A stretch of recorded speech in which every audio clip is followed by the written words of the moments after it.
Hey everyone, welcome back. It's time for another lava crust. This time I'm going to use my smaller round disc mold, so not the extra large, but the 25 centimeter round disc mold from Moldsandshapes.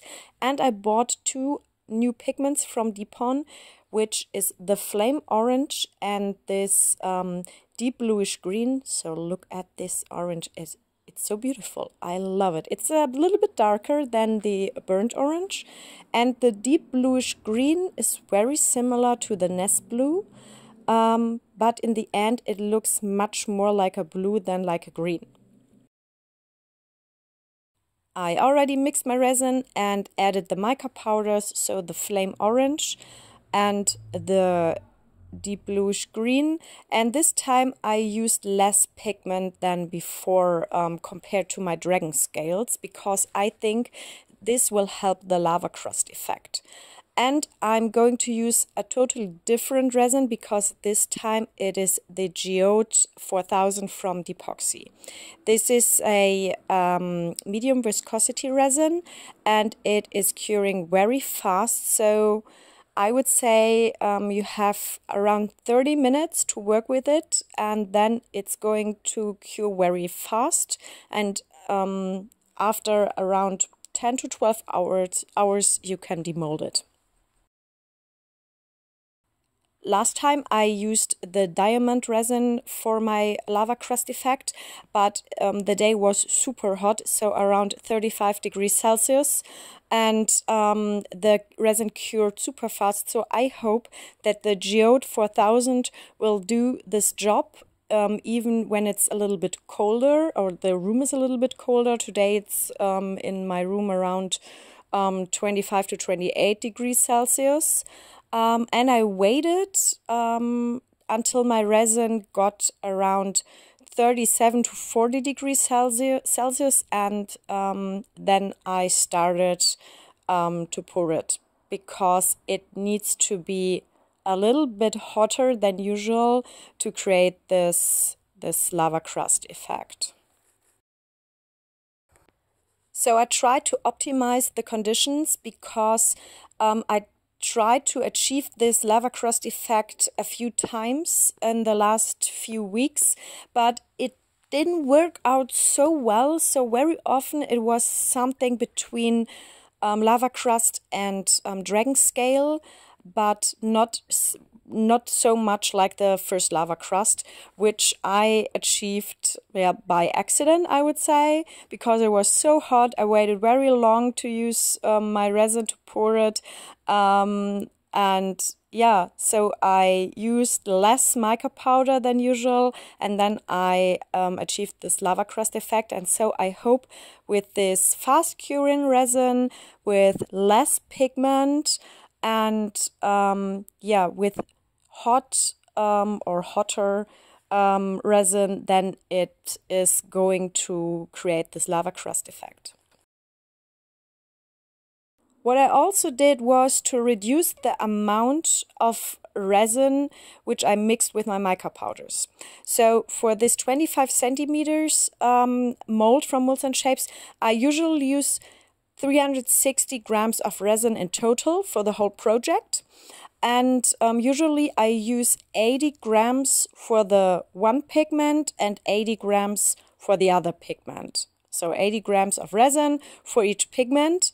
And then I pour it 3 times for the lava crust effect, and usually 2 times for dragon scale. And this time I only used 60 grams of resin for the flame orange and 60 grams of resin for the deep bluish green. By reducing the amount of resin mixed with mica powders, I hope that the mica powders will spread much better in the transparent resin and build more of those lava crust structures, because during my pouring of dragon scale effects, I noticed that if I reduce the amount of mica powders or of resin mixed with mica powders, that the resin created more of those lava crust bubbles or effects, and not so much of the dragon scale effect.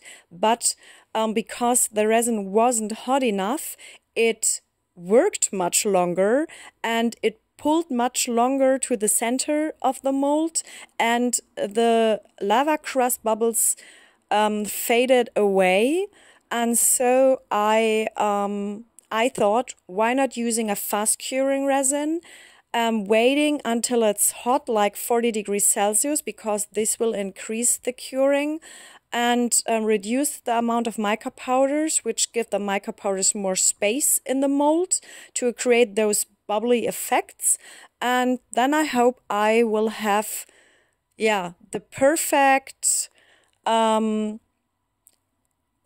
strategy to create or to reproduce the lava crust effect.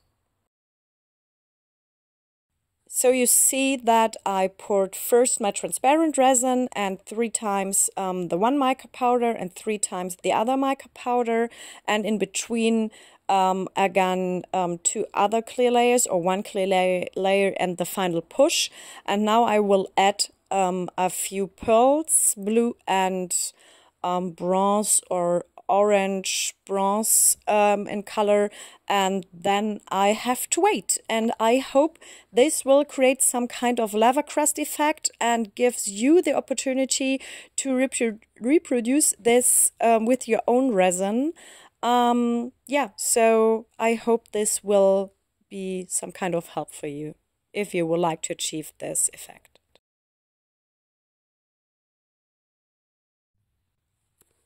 Here are my pearls. I don't know if this was really required to have pearls in the center. Maybe not, but yeah, so why not? We will see later on if how it looks with the center. And now we have to wait.